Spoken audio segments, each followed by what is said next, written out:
waxaa loo baahan yahay inuu muujiyo geesinimo maanta waana waxa weeyaan maanta waa kama dambaystii weyn taariikhdun baan gelaysaa intaa u dambaysa sidaa daraaddeed waxaan maanta insha allahu bismillahi alkariim guul degdega ayaa imanayse guushaa degdega ah gacanta ha lagu dhig wayaan laga laaban allahu akbar allahu akbar walilahi alxamd uu ka furi doono waxaad arkaysaa masaajiintii oo waajibaadkii iyo amaradii ugu dambeeya la siin doono iyaga oo qaabkii dagaal iyo qalabkoodii dagaalba ku labisan kuna habaysan iyaga oo u diyaar garoobaya una dhaqaaqaya inay jihaadii iyo hawshoodii dagaal ku dhaqaaqaan guutada iminka arkaysaan weli waxa weeye guutada 11aad oo iyada qaybta ugu ballaaran ka qaadanaysa weerarkan ama duulaankan ballaaran ee lagu qaadayo wadanka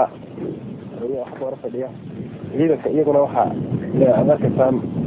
infantryga ama oo ku xigaya guutada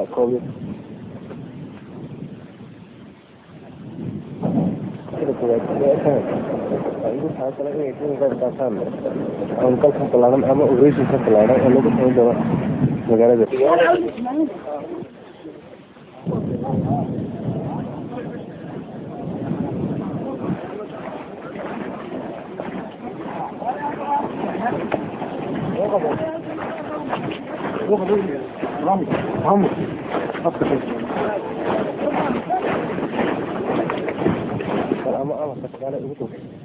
waxaad arkaysaan masaajiintii oo baabuurtii saaran dumar wanaagsan masaajiinta inta arkaysaan ee soo gashay hawee ciidanka lixaadkii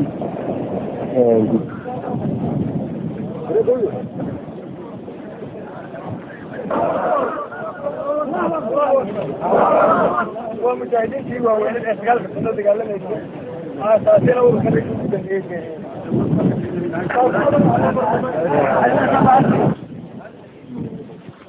waxa weeyaan dad iyo u qaadanayeen meel kaliya ku gelayna hal magaalo iyo hal meel oo waxa weeyaan qorshihii aynu waddanka kusoo galnay aynu intaa ku xoraynay dhulkaa badan ee xaab leh iyo dhulkaa badan ee imika aynu joogno aynu ku haray imika waxaan waa magaalooyinkii waaweynaa dekedihii eeriboradii iyo wadooyinkii laamiyada ahaa inta inoo hadhay waa intaa waxaan waa dhamaystirkii ciidankanu marna waxa laga yaaba inaan laba u qaybino u waajib allahu akbar allahu akbar ilaahay guushayna siiyo waa ducinahay ilaahay dulumka laga saaro ilaahay doona u isticmaala waxaad moodaa si caadiya inaynu inana sidii haadii dabadda marka raqda dawacada iyo bahalku ay hadda nafteed ka eri jireen inaynu dabadda warwareegayna isna gurigeenii fadhiya ayaa xaaladdu muddo u abuurnay hadda gudahaynu isugu tegayna go-aankaynu qaadanay wakaas gudahaynu isugu subayna gudaha ayaynu isugu subayna oo si weyn ugu diyaargaroobayo duulaankaasi inuu kusoo gabagabeeyo dagaalkan ama duulaankan ballaaran ee ka qaadi doonaan magaalada baabuurta ciidanka lugtu ay raacaan ama ay ciidanka lugtu kuusan yihiinba aan idhaahdo agaag daawadayaal weliku ciidankii lugta iyo ama ciidankiidinayna oo aan si dabajooga kusoo gudbinayna ciidankii oo wadada cagta saaran la amnidar qabto yar iyo weyn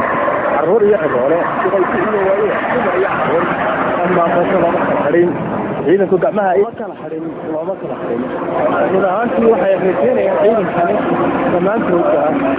si yaroo fudud u qabsan doonaan ugana takhalusi doonaan aan lagu arki doonin kala iskasiyaa darre iyo nacabkiisa ama ciidanka seegiisa isagoo oo kabanyo dheexsan waxaad arkaysaan weli oo socota baabuurta ciidanka lugta ama ciidanka asariga oo qeelinaya allahu qadri shidaalka u qaadayay oo iyaguna qaybtooda libax ka qaadanaya waxaa soo socda weli ciidankii lugta ama ciidankii infantryga iyaga oo ku rajo weyn dhammaanba inay si fudud usoo hoyn doonaan dhulka hooyo inta ka maqan wayna rajaynayno annaguna aan leenay guul iyo gobonimo iyo sidii aan horeba idin sheegnay baabuurta soo socota ee kale waa baabuurtii ciidanka lugta ama ciidanka infantryga iyagoo qeelinaya baabuurka ciidanka xaliska ciidanka lugta ay wataan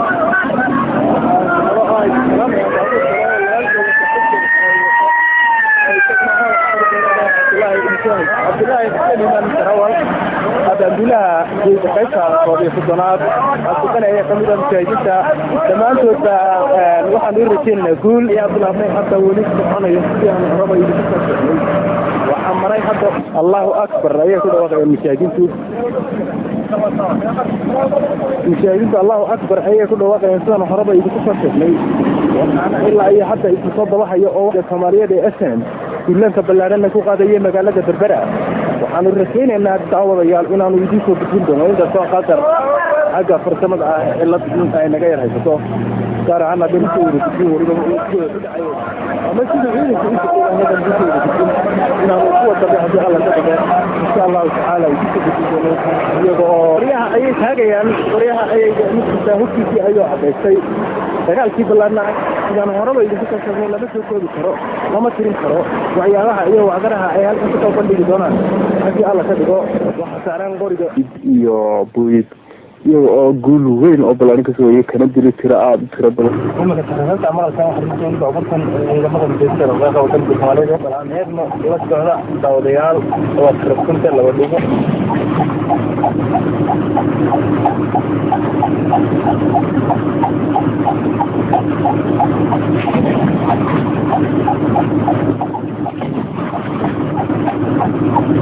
hawdada alla wadaraha ayaa qaydin ka tirsan midaysan هذا بيجي أمر عدبة هاي هو أركي سالمة يعني سياب لو بابور كم ده بابور تكاشمة ده أم بين الله يقامه هاي بابور تهيب كله مجهز ده غوطة من الثمانية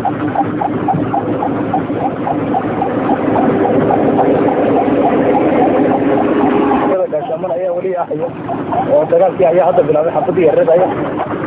هذا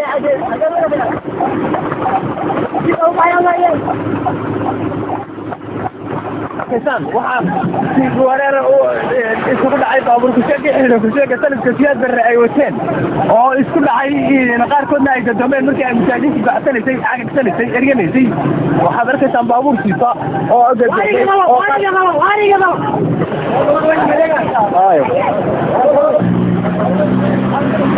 ويلي كثرة تكاجية هي لها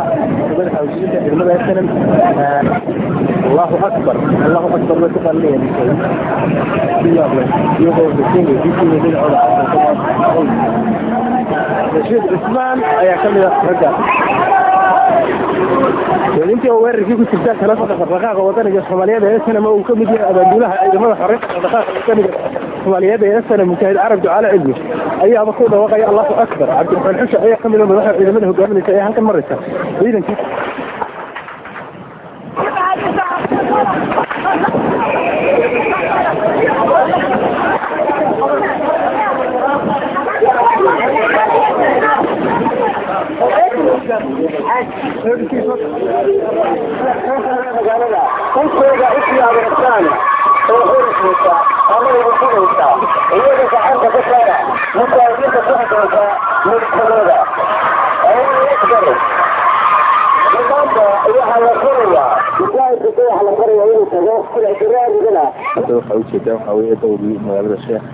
magaalada hudisa way taasi aan soo marnay hadeer waxaa inka qalqalaa ee idin muuqda hawada duuraleydii sheekh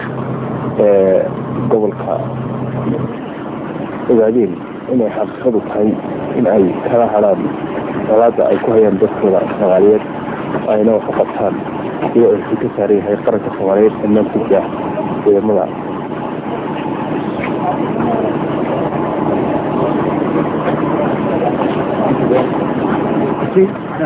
halka imika arkaysan waxa weeye jaamicii magaalada Burco ama masjidka Jimcaha magaalada Burco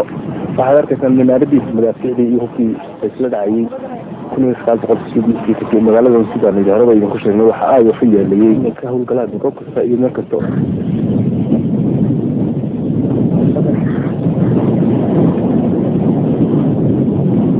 مجالات برعوب بريه ده بريش كعيم كعرك حسام وحويه بريش كي تبلر يكون مدافع ده لا يغنو إيدي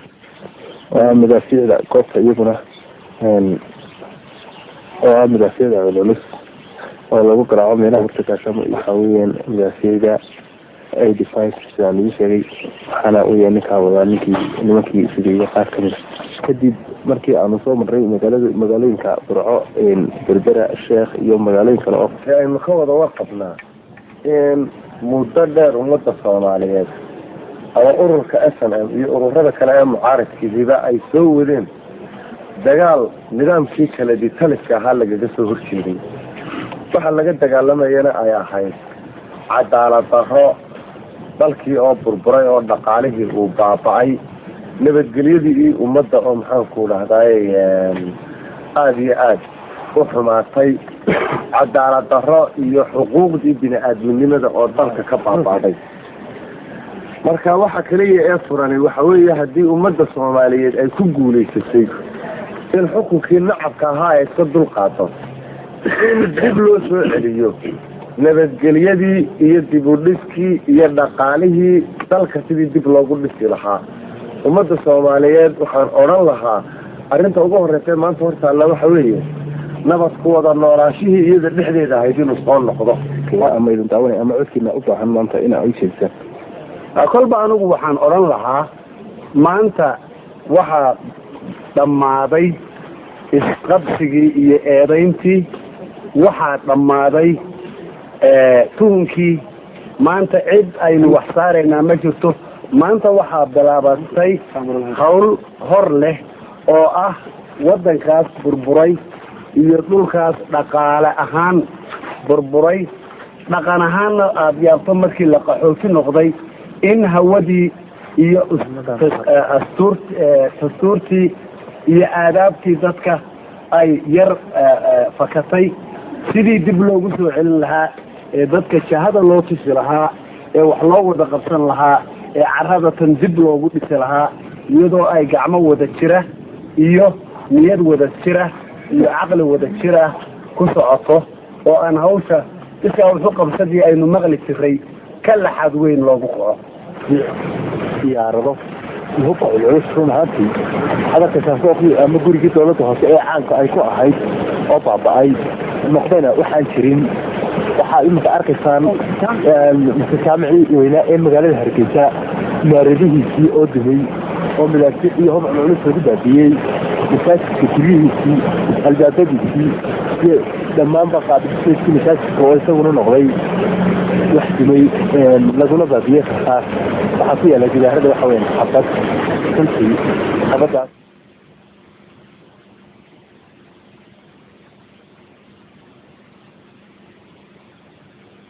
الصومالي كودي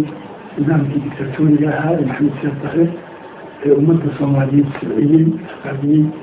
لما سير أو ربحنا السيسي ستة كانوا تاريخ أهم فهمان مرحلتها قلعات الصومالي قلعات الصومالي والله دونت هباك ديال كانوا مرحلة بضم أي صومالي واحد من ديال كانوا مراحل فيه وهريي وصومالي waxaa ku jirtay dagaalkii Mandera ayaa ugu horeeyay dagaal la tilmaami karo dagaalkii ugu qiimo badnaa ee maxaabiistii ugu badnayd lagu sii daayay ayuu ahaa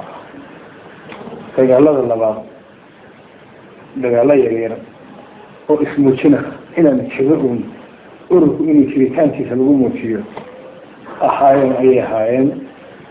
laguna urursanayay xoog iyo qalab waayo dagaalkan raggii ugu horreeyay halkaas tallaabay waxay tallaabeen iyagoon gaadiid wadan iyagoon hub wadan iyagoon ciidan wadan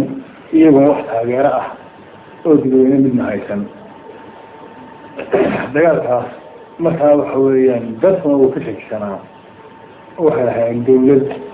afar qof ama afar inon ma ridi karaan dadka badankiisna iyagoo aan garanaynin in jabhada adduunka taariikh lasoo maray ay tahay in dad badan sidaa wax ku xoreeyeen in wadamada oo waaweyn lagu rigay markaa bal marka ugu horeysa qanaacad waxan in dagaal jiro in laysu muujiyo cadowga in lala dagaalamayo isaga laftiisan aaminsanayn waayo ku gaashaman lahaa ama siyaabo badan oo loola dagaalamo ayuu garan kari lahaa wuxuu isla laftiisa wuxuu aaminsanaa taadagay wuxuu aaminsanaayeen waa taariikh aan ummadda soomaaliyeed hore usoo marin dawladdii xooggaa lahayd waxaasi taangiya iyo madfaca iyo ciidan haysatay ayaa afar qof ama ciidan yari fili karayaa runtiina waxaad moodaa dagaalku inuu yahay xaqu inuu xaqdarada iyo xoog kala haysto ama ay dadka qaarba dagaalka ku sheegaan oo laba dagaal oo dagaal xaq ah iyo dagaal aan xaq ahayn markan isaguna Vietnam oo kale dowladda adduunka ugu weyn baa dagaalamay ugu xooga badnayd raasha lagu qabsaday waxa lagu qabsaday Cuba dad yar oo dooni la socda marka waxa weyn haddii waxa ay ka dagaalamayaan xaq yahay in kastaba ha gaadho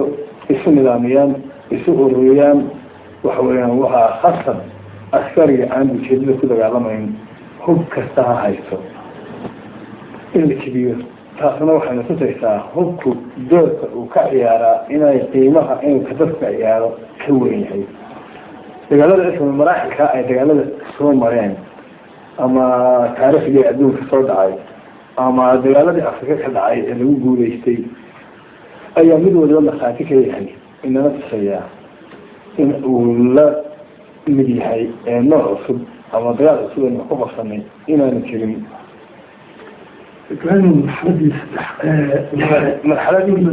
marxaladii koobaad waxa loo gudbay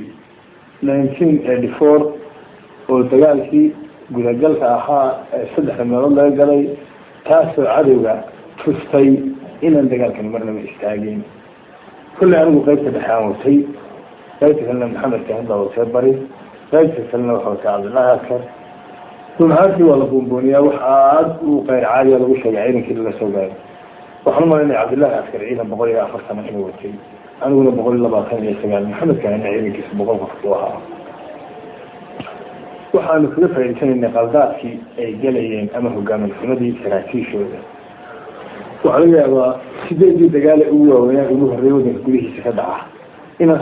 hal mujaahid bay iga dhintay taasoo ah khaldaad badan oo tactical ah iyagu ay gelayeen kaasi wuxuu ahaa stagekii labaad ee ururku markaa uu dagaal soo qaado gudagala halgankana inuu ku nageeyo waddanka gudihiisa uu doonayay nasiib daro waxa weeyaan markaana waanu baxnay iyadoo maamulka SNM ama hogaankiisa ciidan ama hogaankiisa siyaasigii aanu la jaan qaadayn aanu u diyaarhayn inuu ku nageeyo waxay usoo gurtay gurigii la odhan jiray guriga markii qaybta 16aad halkaas waxaa runtii ururka laga furay dhowaan halkan wax oo socota caadi ah hawlihii ururka muuqaalka aad aragtaan waxaa ka mid ah مسؤولينta sare ee ururka waxaana ka mid ah muxuu ahaaye gudoomiyihii ururka Cabdiraxmaan Axmed Cali waxa kale oo la taagan xogayihii arrimaha gudaha dadka kale ee muuqaalkooda aragtana waxa weeye dhammaan iyaguna mas'uuliyiinta sare ee ururka iyo markii iyo odayaashii ay ahayd guurtida beelaha baaburkaas oo wuxuu Sheekh Yuusuf Sheekh Ibrahim oo ah guurtida madaxii guurtida